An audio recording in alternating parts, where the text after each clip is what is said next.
Hi y'all, it's Kimberly here. Thank you for coming to my channel. It's been a while since I made a video. But this video is going to be about the MSF course, which is the Motorcycle Safety Foundation course. I recently went through the course in order to get my motorcycle endorsement put on my license. I've loved motorcycles all my life. I've always just been fascinated by them. And I've had numerous family members that are riders or have ridden. My dad, my aunts, uncles, a lot of cousins, tons of cousins. I actually have a cousin that, she's so cute, she's so little, she's like smaller than me. I'm 5'3", she's about 5'1" or 5'2", and she's a Harley rider. And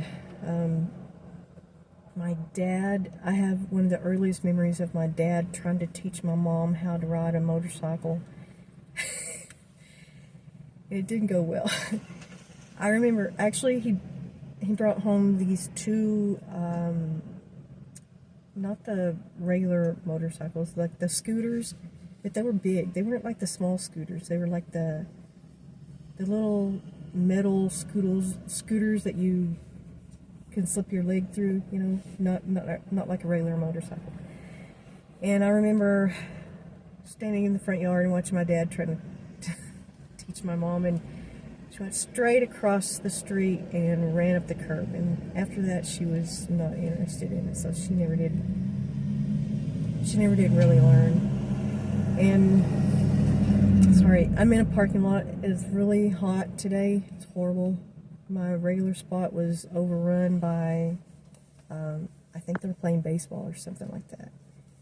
So, sorry for all the noise and everything, but I hadn't made a video in a long time, and I was like really trying to find the time to do it. And so today, it's really hot out here. It's really horrible. Ugh. But I wish I would have done it earlier. I just never did do it earlier because of the cost of, well, I thought I can't afford a car and a motorcycle, you know, paying other bills and everything, and having to pay insurance for that, pay insurance for a car, so I just never did do it.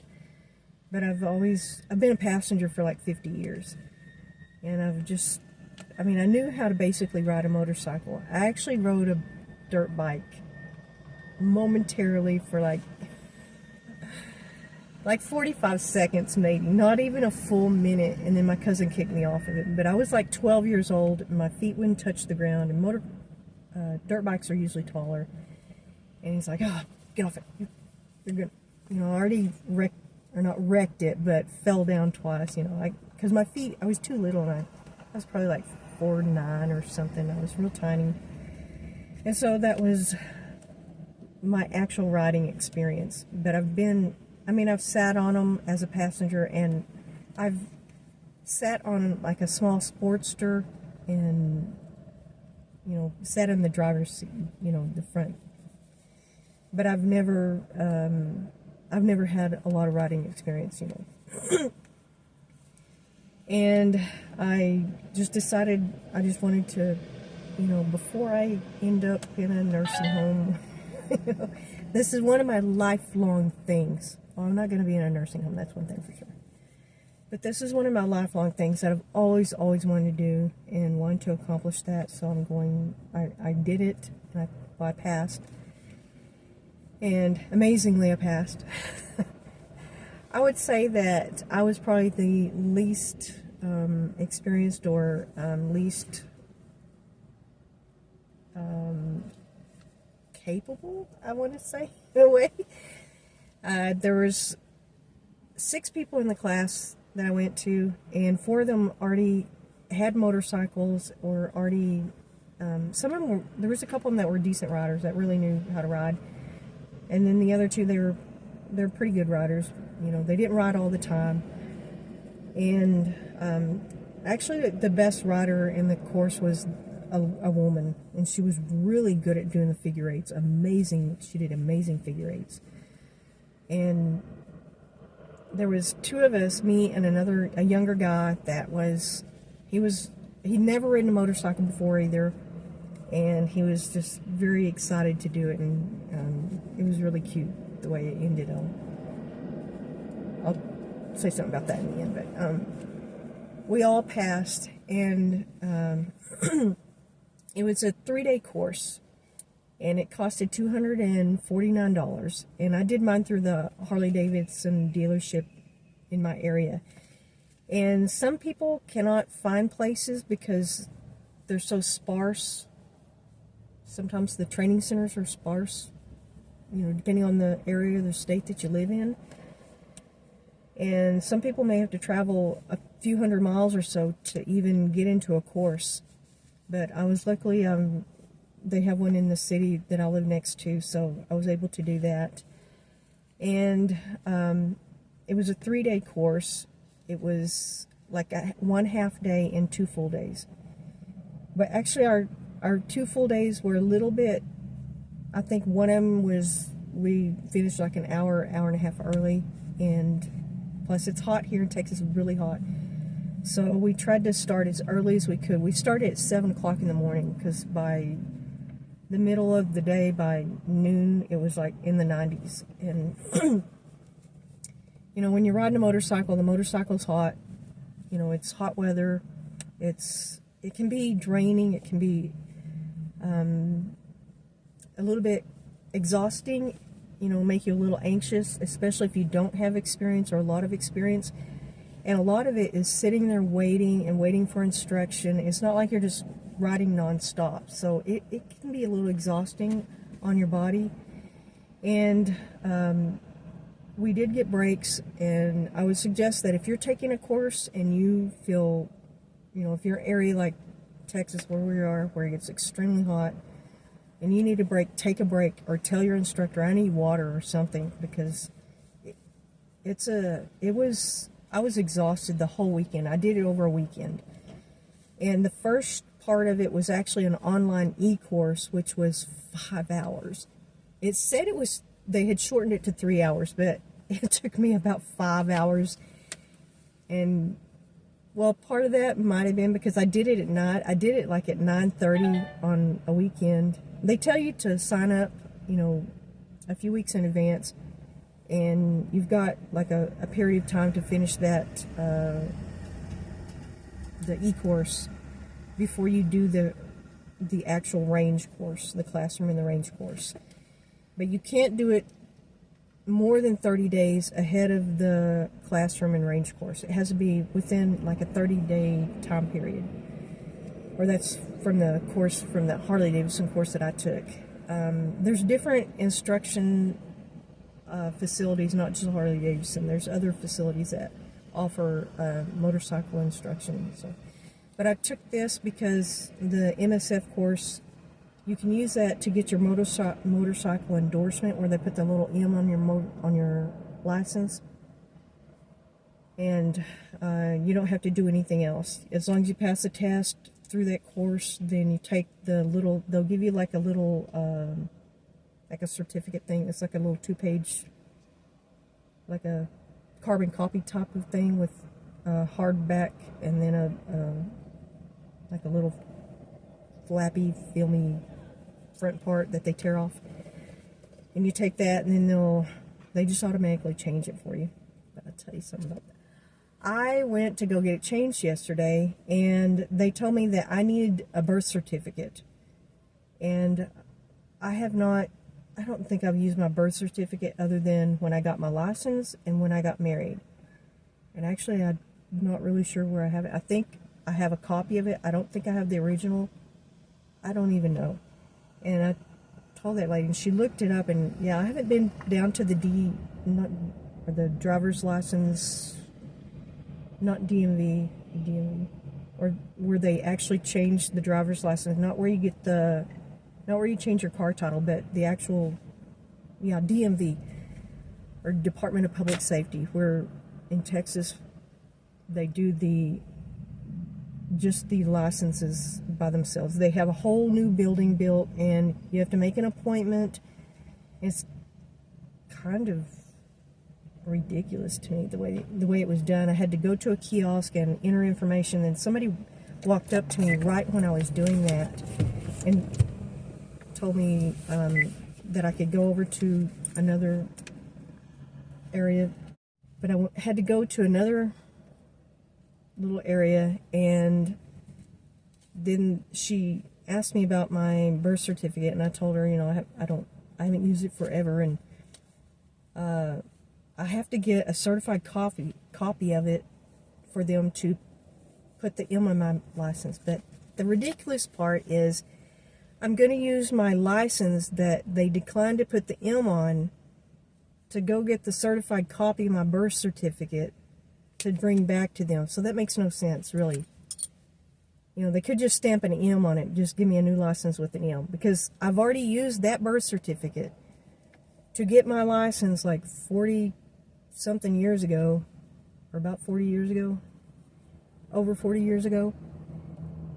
The same birth certificate that I've already used to get the license that they've issued to me, that I've been using for over 40 years, they would not put the M on. I need to use that license to go back and get a copy of my birth certificate and bring it back. I don't know what for, because that kind of cancels it out.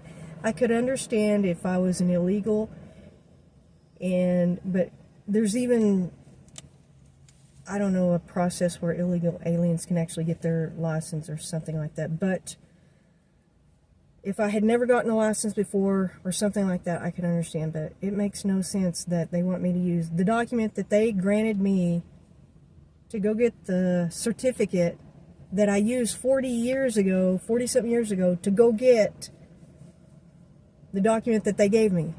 So that makes no sense. Because nothing's changed on my birth certificate. It's the same birth certificate that I used to get my license 40-something years ago. So it makes no sense to me. Okay, but back to the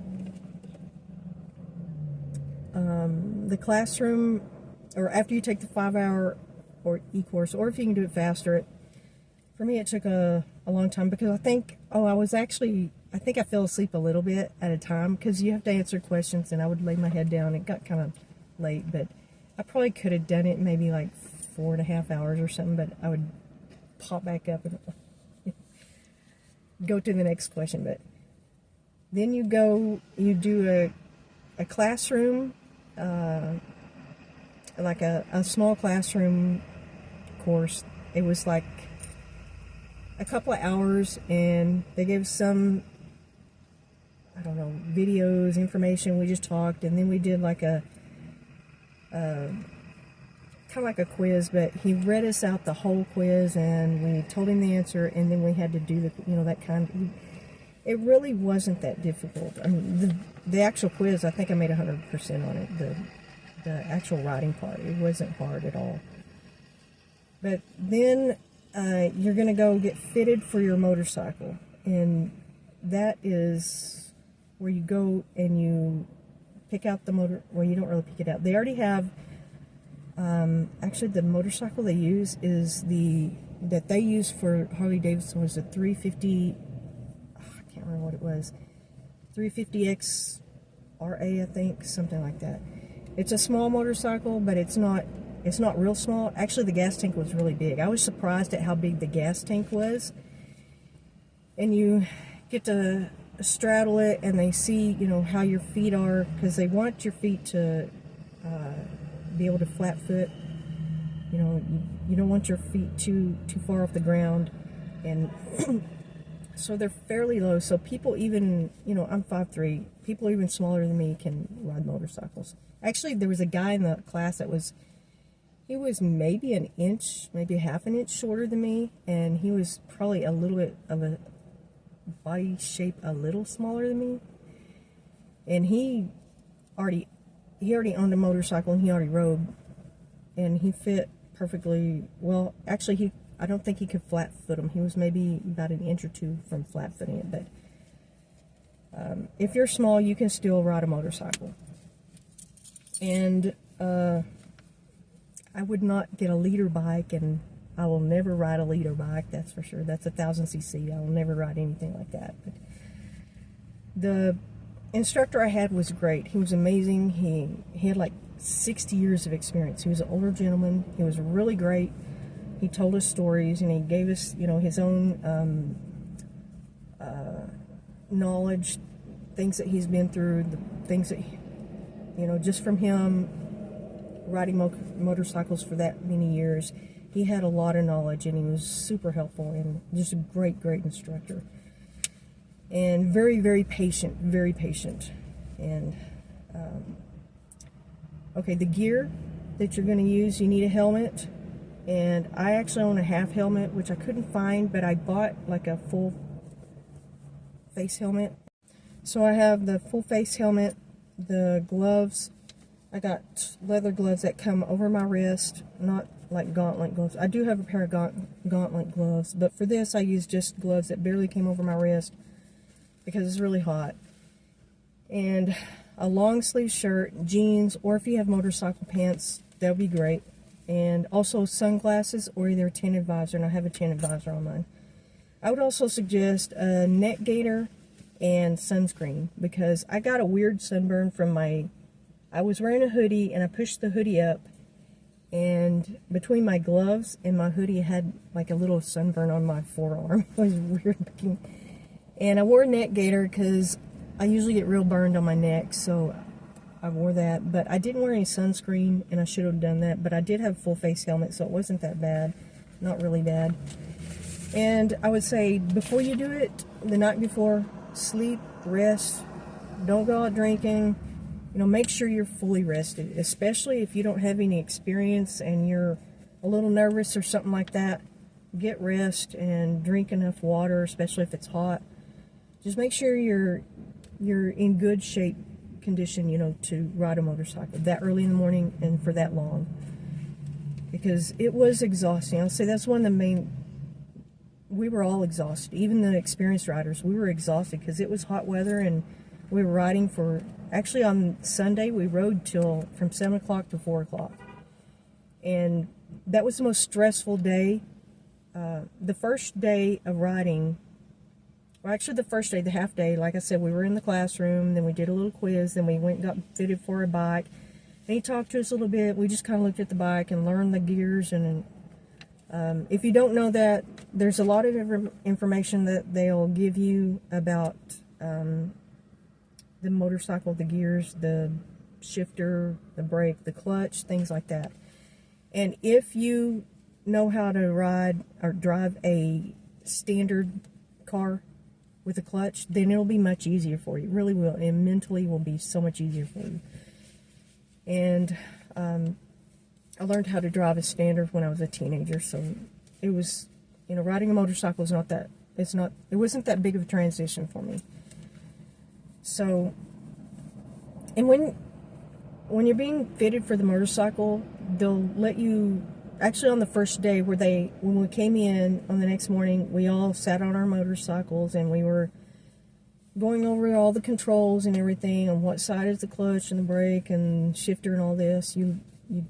They kind of, you know, acclimate you to that before you even start it.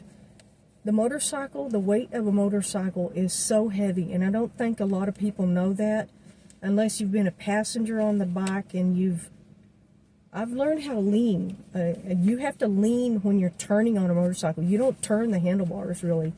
You go through curves and you guide it through with the handlebars. But on a motorcycle, if you're a passenger or a backpack, some people call them backpacks, especially on sport bikes. I think more on sport bikes they'll call you a backpack. But if you're a passenger, you have to lean with that person, and it can be a little bit scary. But on like a big Harley Davidson, to me, I was so comfortable on that, and I love riding. I love being on a motorcycle, and just the lean and the wind in your hair and everything. Or mostly wearing a helmet. Well, in Texas we have a helmet law, but some people don't think that we do, but we actually do. It's my instructor said you had to be 21. I was thinking it was 18, but I'm going to go by what he says. But as long as you're 21 and you have enough insurance coverage, then you can ride without a helmet. And I think actually there was something else, I can't remember. Age 21, enough insurance. Oh, you cannot be a minor. Well, that would be a 21, but there was something else. I don't remember what it was, but there's there is an actual helmet law in Texas, but you know, you can ride without it if you meet certain requirements. So check out your state laws, you know, before you go riding without a helmet. And I've known people that have passed away in motorcycle accidents. Actually, my ex-landlord, he died a few years ago from a motorcycle accident. And they think it was according to speed, and he was not wearing a helmet. And, you know, it's very, you know, very sad, unfortunate. You know, motorcycles can be dangerous. A lot of people don't respect them. They don't understand that motorcycles have a right to be on the road, and that we do have our place in the lane. And I know there are bad motorcycle riders, and I've met them, and that's, you know, that's horrible. You don't want to be caught in I would never ride with another. I would never be a passenger with somebody who was a bad rider. And I've had one experience with that, and I let them know it was, you know, not okay with me. And yeah, that's one thing. If you're going to be a passenger, make sure you know that person, make sure you trust that person, make sure you feel comfortable on it. And if you don't, make sure that they stop. You know, you don't want to put yourself in danger because somebody wants to show off or do something stupid, you know. And when you're on the course, if you want to drop out, because when you feel the weight of that motorcycle, that kind of freaks people out. And it did kind of freak me out too, because it's been a long time since I've been on a motorcycle for about 15 years, I think. Maybe around 15, maybe 20 years, about 20 years. And I've felt the weight of the large motorcycles that I've been on. Although I haven't ridden them, you can feel the weight when you're a passenger. And that's what I say, it's so important for you to learn to lean with your rider, your driver. And that kind of freaks people out, I think, too, when they realize, when they get in the course, that you have to use your body weight to actually lean the motorcycle. And if you don't feel comfortable, if you have fear, if, you know, you're so inexperienced that you don't think you can do that, if you really are not comfortable, there is no shame in dropping out. If you want to try the first couple of hours, maybe you'll get comfortable, maybe, you know, because sometimes that first fear, you know, you kind of have to get over things with a lot of things. You have to kind of, you know, put your mind at ease. You have to figure a way to either overcome it, or if you really know your limit and you just don't think you can do it, then there is no shame at all in dropping out. And maybe if you decide you never want to do it again, that's fine. It's not for you. Nobody should ever be talked into riding a motorcycle if they don't feel, you know, if they're not confident. Nobody should ever be pushed to get their license, or pushed to, oh, you need to get a motorcycle, or you need to do this. Don't ever feel that pressure. And I think a lot of guys get put in that position that, you know, they have guy friends that, you know, do the same thing. And I think I've been around some guys that, you know, they've sold their motorcycle, that, you know, they were tired of it. They just, you know, it wasn't really that, you know, their thing. So if you're not comfortable, if you fear your safety or something like that, then opt out of it. No shame at all. And you need to check on the return policy, or if you decide that maybe I need to look at more information, get more comfortable around motorcycles. If you're around people that have motorcycles, maybe you can be a little bit more relaxed if you get more into it. So check on that, if you can get a return on your money, or if you can delay the course later on. And I wouldn't worry too much about dropping the bikes, because I did drop my bike twice. And actually one time I thought that my instructor, he stopped me for something, and he put his foot out around the area where my kickstand was, and I thought he put my kickstand down, but he didn't. He was putting my peg down. My peg got pushed up, and I leaned it over, and it the kickstand wasn't down, so it did fall or drop. And then I did it one other time, actually because he was telling me something, and I'm not blaming anything on him. It's just, this is the way it just worked. And he was telling me something, and he didn't push my arm, but kind of lightly put pressure on my, I don't remember if it was my forearm or my arm. It was just something I don't even remember exactly where, but just barely. And I kind of went to that side to listen to him because I thought he was telling me something and I needed to listen to it. That's the way I am when people are talking to me. I try to pay attention to them. I look at them. I try to, be very present in what they're saying. And when he did that, I went to the side, it actually, that time it went all the way to the ground. And we both had to pick it up, and it was extremely heavy. I think they weigh over 400 pounds. They were like 425 or 4 something. I don't really remember. Less than 450, I'm thinking. But it was a pretty heavy motorcycle, or for me, it was.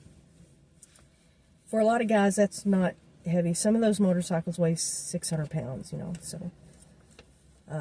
The weight of the motorcycle is probably one of the biggest things that will freak you out because it's extremely heavy. And if you happen to go down, and I didn't get hurt, my feet were completely out of the way, and it was just, I kind of barely hopped off, and I was, no harm to me at all. And failing the test is not the end of the world. You can retake the test, and you can wait 6 months, I think. Maybe a few months. I think it depends. I think with Harley Davidson, I think it's 6 months. I don't know. Or maybe a few months. Actually, I think it may be a few. I don't remember. But do better next time, It's not the end of the world. And no shame in retaking the test, if you really want to do that. And I would say enjoy the class, have fun with the people that you're with, and just try to be as attentive to everything you can in that class. Try to soak up everything that you can, because it's a very short class. They basically teach you what the motorcycle, what the functions are. They teach you how to corner, how to turn, how to shift, how to use the clutch. They teach you the very basics. And you can pass on that. You can pass learning the basics. But if you want to take off, down the highway, learning, how to pass cars at high speed and doing things like that, that comes after you get your license. You're going to have to practice, and I would say practice in a parking lot on your turns, your figure eights, and practice, on roads that don't have a lot of traffic in the beginning, especially if you've never ridden before. Be very careful. Just kind of work your way up to that. Don't get off on a 6-lane highway going 80, 90 miles an hour. That's where there's tons of YouTube videos with people who crash on my first motorcycle. I've crashed on my first motorcycle. There's tons of videos, and I actually like to watch those because, it's insane how fast some people will go the moment they get a brand new motorcycle, and they take off in a ridiculous speed and no helmet with flip-flops and shorts, which that's one thing here in Texas. You see people riding motorcycles with shorts and flip-flops and even barefoot here in Texas because it is so hot. And wearing gear here is, it's in the summertime, you almost never see anybody with any kind of leathers on. There's a lot of people with no helmet or half helmet. In summertime, I probably would wear a half helmet. Wearing the full face helmet in the class was very hot, very exhausting. I had to take it off every single break that we had. Every time he was talking to us, I'd take my helmet off. Everybody else had a half helmet. And I was looking for my half helmet, but I couldn't find it. I think I might have packed it up because I have a lot of things in storage, and I don't really know where it is. But I do have several leather jackets. I've got a couple of jackets that have armor in them. And depend on your safety gear. Dress for the slide, not the ride, is what they say. You can see that on YouTube. There's so many people that have wrecks that at high speed, and they have almost nothing on it. It's just ridiculous. you need to wear something, either some kind of long sleeve or some, what I want to say, the mesh jackets or something like that. And again, the young guy that took the course and he passed, he was so happy, he was so excited, and it was probably like, I think it was like in his early 20s, 20, 21 or something like that. And he didn't speak very much in the whole class. He would ask a few questions, but then at the very end, after we got our little, or after we all took our tests and we had to park our motorcycles, and he running to his car saying, "Can y'all take a picture? This is the first time I've ever been on a motorcycle." And he took off running, and when he came back, I was like, "Here, let me do it." I used to be an amateur photographer, and I took like 4 or 5 pictures, and it was so cute. It was so funny. It was so adorable.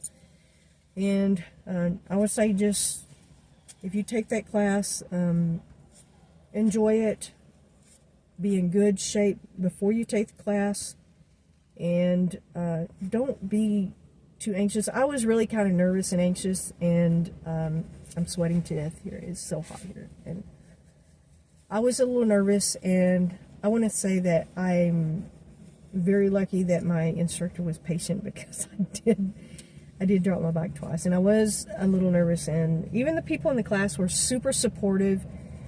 And I'm 59, I'm going to be 60 on my next birthday, and everybody else was like 20 to, I think the one person that was closer in age to me was 40 years old. My instructor was the oldest, but you know, I wish I would have done it early. I wish I would have done it earlier, so much earlier. I wish I would have tried harder to do it earlier.